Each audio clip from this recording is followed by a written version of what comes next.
Welcome back to my spiritual experience with your host here, Brother Sadiq. Today, I wanted to talk a little bit about this issue that a lot of us have with quiet, with the silence, right? The silence for a lot of us can be scary, right? A lot of us in reality are not comfortable with the silence that sometimes surrounds us. And when it does, we are often looking for ways to distract ourselves from the silence. Now, I think there is a reason for this, and that's what I'd like to talk about today. Um, Most people, when they attempt to meditate, are attempting to bring in a certain amount of silence, right? A certain amount of inner quiet. And the idea behind that is to be able to hear the interior self, right? To isolate yourself from the outside world and to go within yourself and to experience what is happening internally. A lot of the society, a lot of our um, concerns about our purpose and our reason for being here, our own personal life's lessons, and the story of you and why you're here and what your job and purpose is, are often found in that quiet space.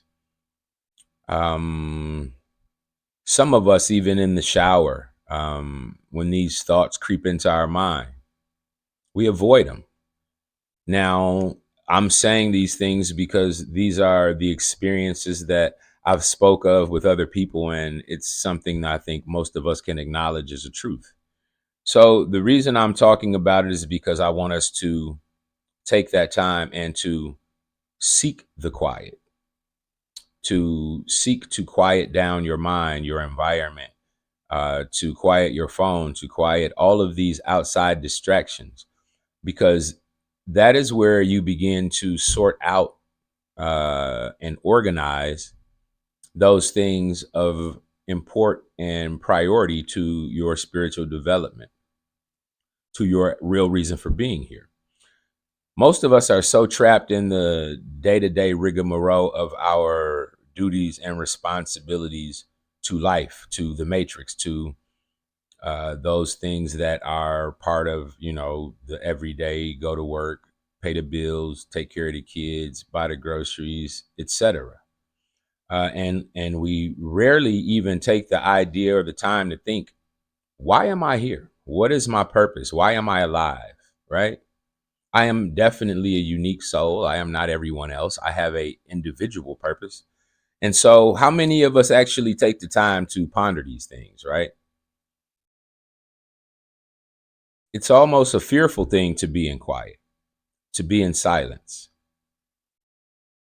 for most of us, because we're not really ready to confront the concerns that slow down our progress. We're not really ready to confront and transform the parts of our character that are not harnessing the best of us. So many times I've had conversations with people, and we may talk about a thing, and then you recognize that they're not interested in actually solving the problem. Oftentimes people want to hear uh, something that fortifies what they already believe. But when you are a person who seeks to be better every day, and you have a goal and you're driving towards making yourself the best that you can be before you leave this planet, right? Your conversation tends to be about growth and development. Your conversation tends to be about um, how to be more than you are. So when I have these conversations, and because these are the types of conversations that I often, have, this is where my mind is. I'm constantly thinking about the human potential. What can we do? What is the human's purpose for being here? That was what originally led me into the study of the religions and the spiritual practices around the world, because I understood that if there is a God and there is a creator and there is a literature of any sort that was supposed to be delivered from this God, this creator, then I think it is, of utmost importance that those creatures that were created by the creator understand by at least the literature what it says this life is about, what we're doing here. And so, the study for my entire life has been about human potential, human purpose. Why are we here? What is the value of this life? What is the extent of my own powers versus the area and the mode of prayer that I have to implement to enact powers outside of myself, the higher powers, spirits, angels, guides, ancestors, all of these things, right? So these are the questions that I've always had about life.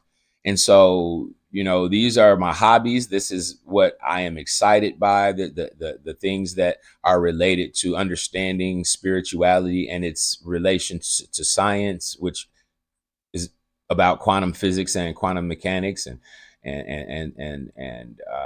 the Heart Math Institute and what they're studying about the influence of the heart and the mind and them working together towards a goal to create in the ethers of reality molecular things. This is amazing and it is a wonderful time to be alive. But I recognize that a lot of us are missing the value of our own personal spiritual relationship to this earth, to others, to our community. And so I wanted to mention the value of quieting the mind. When that happens, what tends to happen is the things that are most the most important priority wise as to how to remove the blocks in our life that stops us from expressing our truest self. The purpose of life, in my opinion, is to express the spirit that is in you, right? To give of your internal self, your heart, your mind to the world, to share your your highest ideals of self and community and family and brotherhood and good-hearted light and righteous intentioned purpose and effort and influence in the world. And that is my intention. And I believe that's what we all should be doing. I believe most of us, including myself, I'm not saying I'm perfected these things. These are the things that I study. And so these are the things that I practice. But perfection, no, I'm not perfect in any of these things. Uh, but being conscious that they are the things that I need to be working on is what is important, in my opinion. And as the G.I. Joe show goes, knowing is half the battle. And so knowing what to do is good, but doing and practicing and bringing forth a material change in reality from the practice is the ultimate goal. It is not to be wise in the knowledge. It is to be able to practically be able to transfer from a book, from the spirit realm, from the science, from the ideas into the physical world to show these things are reality. This is truth. This is the facts of our living experience. And because we have been so distracted and so misguided through the programming of our social structures and our the racial suggestions and the different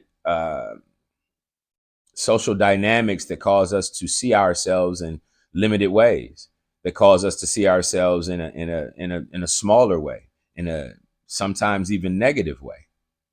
We were born sinners, and so many of us have a concept that we are not worthy of these ideas, these imaginings in our head of a greater world, a greater version of ourselves, a greater experience for our families.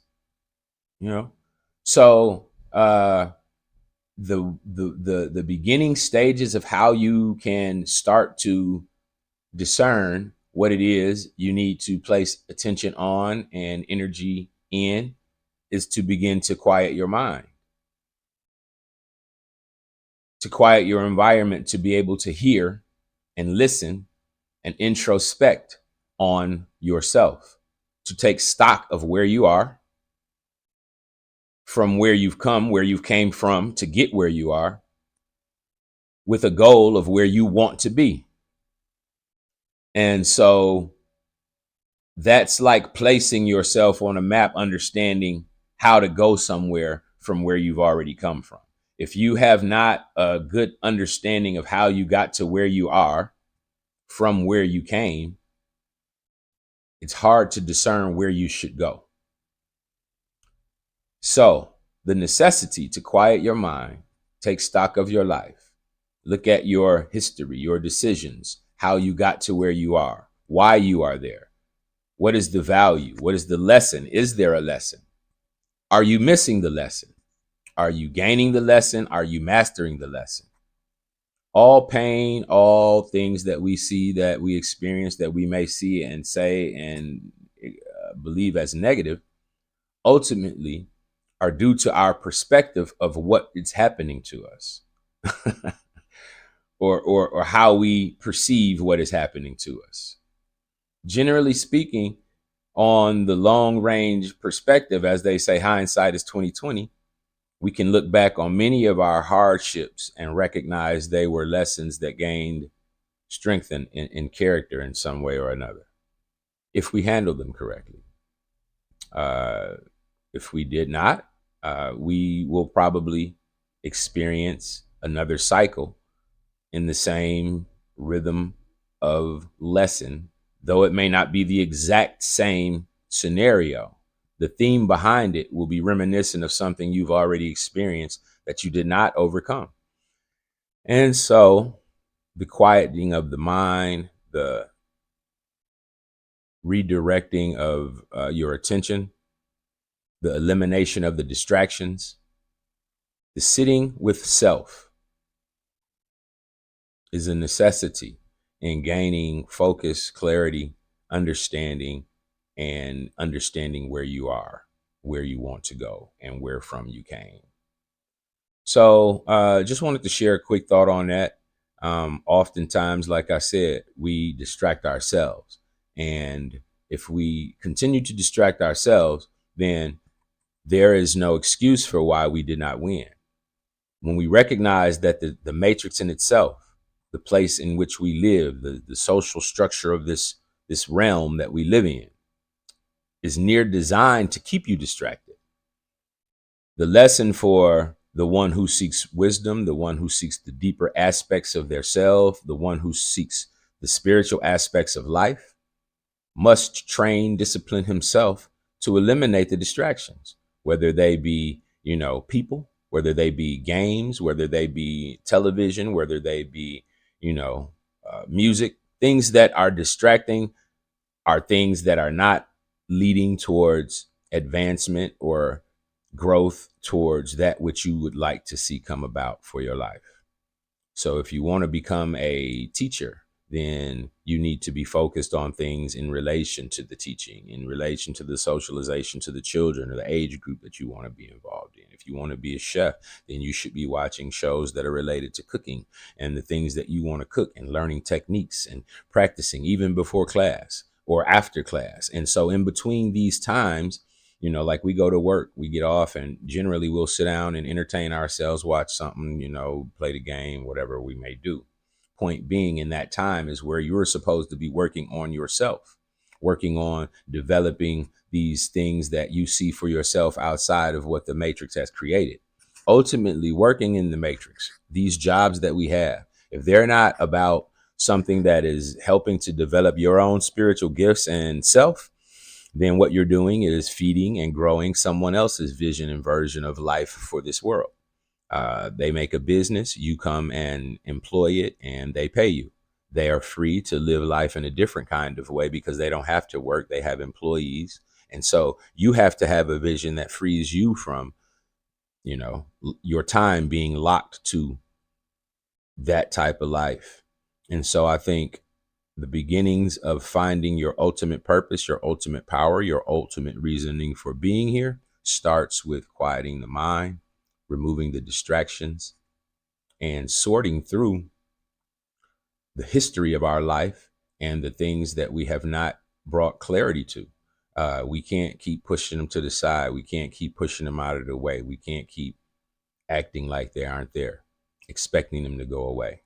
Uh, so, that's one of the things I wanted to share. That's what I wanted to talk about today. Us taking the time to go inside and quieting our world around us from all distractions, listening to the source of life that is inside of you, uh, and sorting through and organizing